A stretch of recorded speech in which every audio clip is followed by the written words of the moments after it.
I just want to say that Marina Mabrey is a bum. So Marina Mabrey has responded. The best way to respond is by just laughing about it. I'm going to help with her skill level. It's a skill issue for her. Jacy Sheldon and Marina Mabrey have finally broken their silence after facing suspensions on June 18th, 2025 game. Mabrey didn't hold back, firing off a bold Instagram rant that called critics delusional, while Sheldon's eerie silence left fans questioning her next move. The fallout has sparked a wave of intense debate, putting the WNBA under a spotlight like never before. This is what players need to realize. June 18th, 2025 is a date the WNBA won't soon forget. What started as a highly anticipated matchup between the Connecticut Sun and Indiana Fever turned into an all-out spectacle, and not the good kind. By the third quarter, this game wasn't about basketball anymore. It was about chaos, tempers, and a series of events that left fans and commentators in shock. And then in the third quarter, Sheldon poked her in the eye again. This is something we see all the time. They were on each other. They were talking. It was trashy. The superstar like MJ, unstoppable. It began with Jacy Sheldon, whose defense on Caitlyn Clark crossed the line. Literally. Sheldon poked Clark in the eye, and we're not talking about a little jab. This was a cringe-inducing eye poke that made everyone watching wince. Clark, never one to back down, immediately shoved Sheldon as if to say, "You've got to be kidding me." Fracas occurred in the fourth quarter, which was, it took, the referees like 10 minutes to decide what to do. They ended up ejecting a bunch of players. This is the reason why we haven't seen Caitlyn at 100%. We haven't seen her as quick as we saw her last season. And then came Marina Mabrey. If the eye poke wasn't enough, Mabrey decided to take things to a whole new level. During a dead ball, yes, when everyone should have been calming down, she charged at Clark and delivered a body slam that left the star player sprawled on the hardwood. This wasn't a bump or a nudge. This was a full-force hit that sent shockwaves through the arena.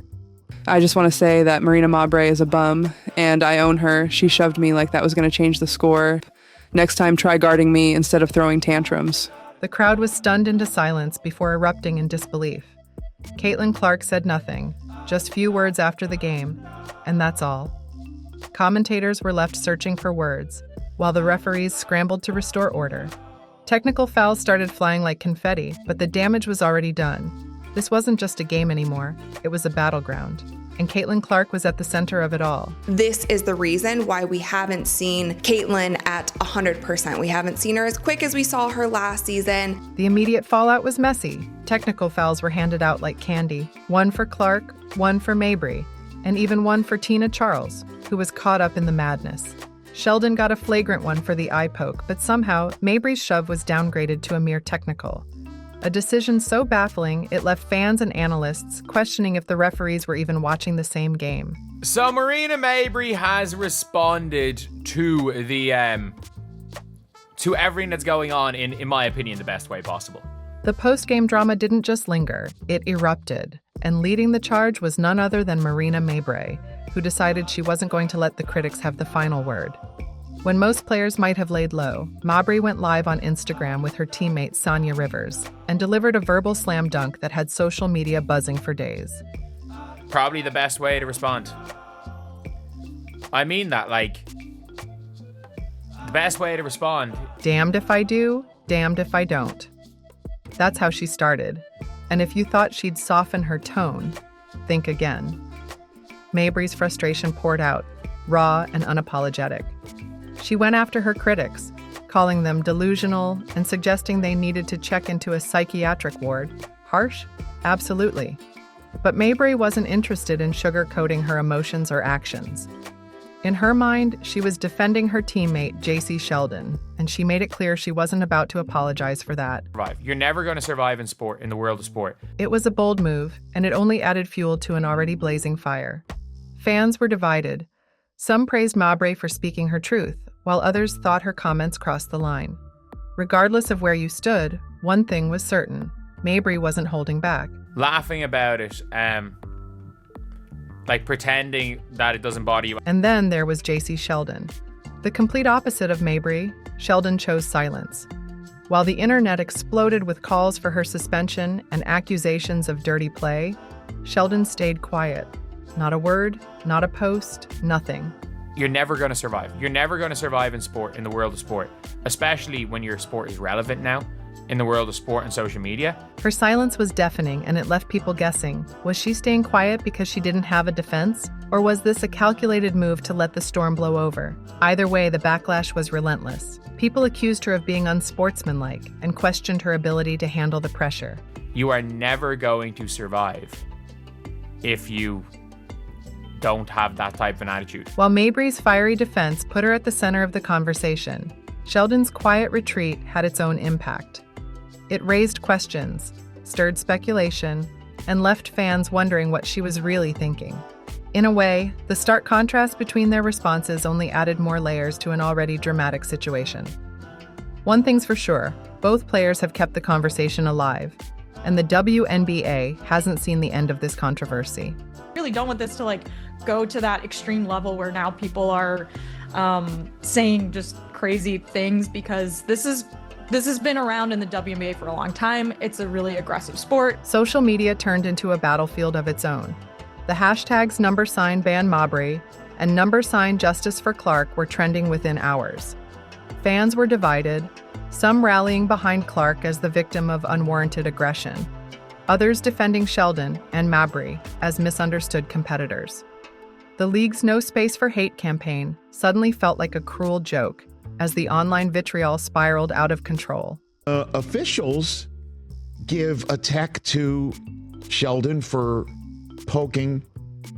Through it all, one question loomed. What was the WNBA going to do about it? Initially, the league's response felt inadequate. Mabrey received a $400 fine after her technical foul was upgraded to a flagrant 2. Sheldon's flagrant 1 stayed as it was. No suspensions, no significant consequences, just business as usual. It was a move that infuriated fans, leaving them to wonder if the league was protecting its players or just protecting its image.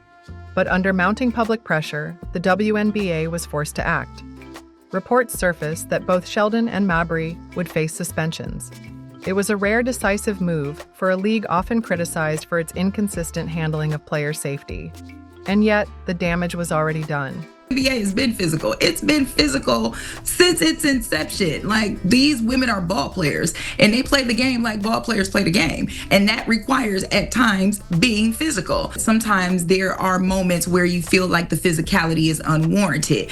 For Caitlyn Clark, this wasn't just another game. It was a brutal reminder of the physical and emotional toll of being the league's biggest star. She's the golden ticket, the one player who brings in record ratings and packed arenas. But this incident left her sidelined for 2 weeks, nursing injuries and watching as the league grappled with its identity.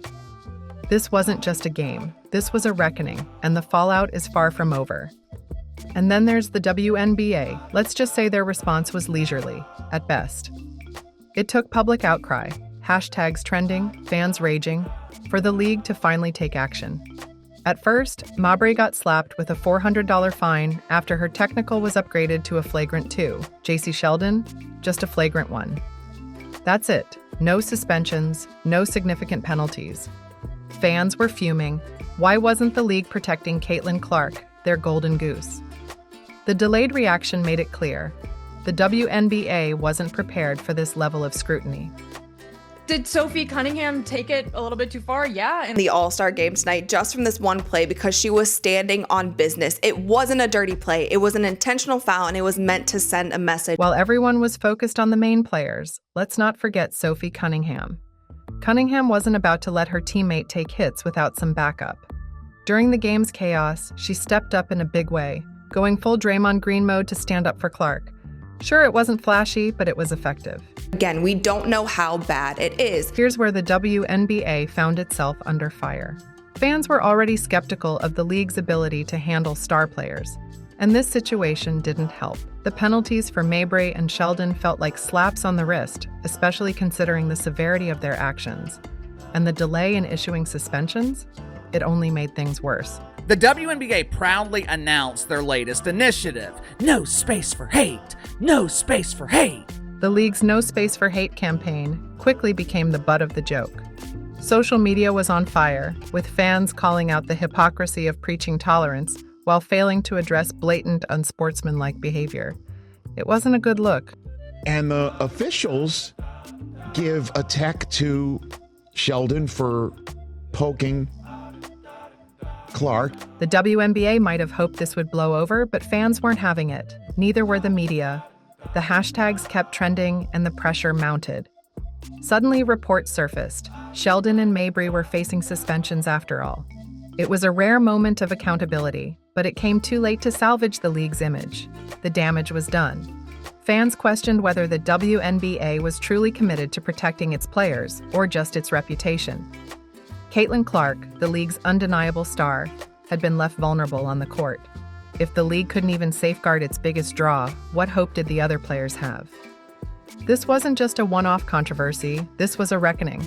The WNBA had to confront some hard truths about its identity and its priorities. Was it a league that valued safety and fair play?